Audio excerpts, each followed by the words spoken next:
Bonjour, c'est Jérémy Mercier, bienvenue pour cette 12e vidéo du challenge 21 jours pour manger sainement. Je vous ai parlé au début du challenge de l'importance de bien mastiquer, de bien mâcher son repas. Aujourd'hui, on va regarder les conditions dans lesquelles vous mangez et voir si ce sont de bonnes conditions et comment on peut les améliorer si ce n'est pas le cas. En fait, ce qu'il faut comprendre, c'est que votre tube digestif, c'est vraiment comme un petit animal dont il faut bien s'occuper. Et il faut lui donner à manger, il faut le remplir dans de bonnes conditions. S'il n'est pas content, si vous ne vous occupez pas bien de lui, ça ne va pas bien se passer entre lui et vous. Donc il faut que vous ayez une bonne relation avec votre tube digestif.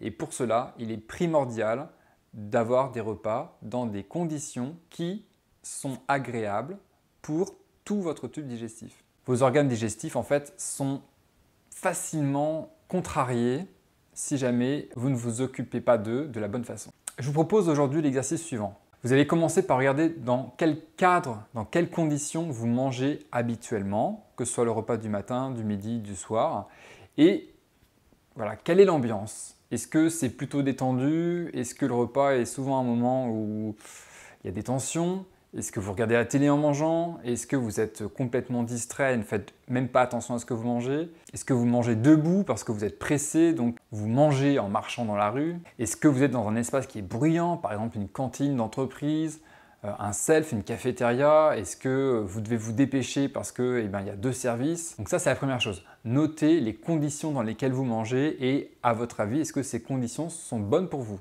Ensuite, vous allez regarder l'espace de repas chez vous et voir si c'est un espace qui est agréable, qui invite au repas. Est-ce que les chaises, la table, les couverts, la vaisselle sont fonctionnels? Est-ce qu'il y a des choses qui sont cassées?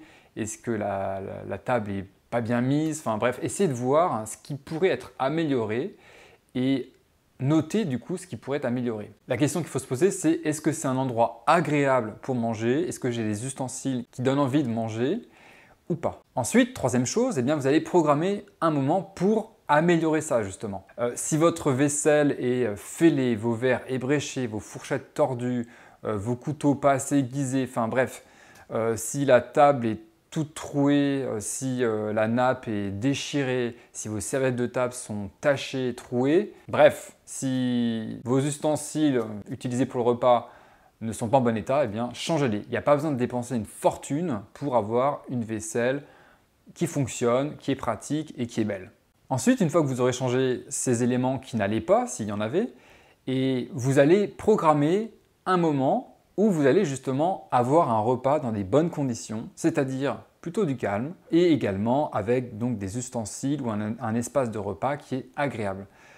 Pour vous donner un exemple, chez nous, donc j'ai deux enfants, la règle à table, c'est que c'est interdit de pleurer ou de crier. Si mes filles ont besoin de pleurer ou de crier, elles ont le droit de sortir de table pour aller faire ce qu'elles veulent à certains moments, mais en tout cas au moment du repas, c'est pas permis parce que pour moi, c'est hyper important de manger dans des bonnes conditions et de ne pas être gêné par des pleurs ou des perturbations trop importantes parce que je sais que la digestion ne se fera pas très bien si mon repas n'est pas fait dans de bonnes conditions. Donc ça, c'est une règle de la cuisine en particulier. Ailleurs, on a le droit de pleurer, on a le droit de crier, mais pas dans la cuisine. Maintenant, je vous invite à faire cette expérience, à noter vos impressions à chaque étape et ensuite à commenter sous la vidéo et ensuite évidemment à liker la vidéo et à partager autour de vous.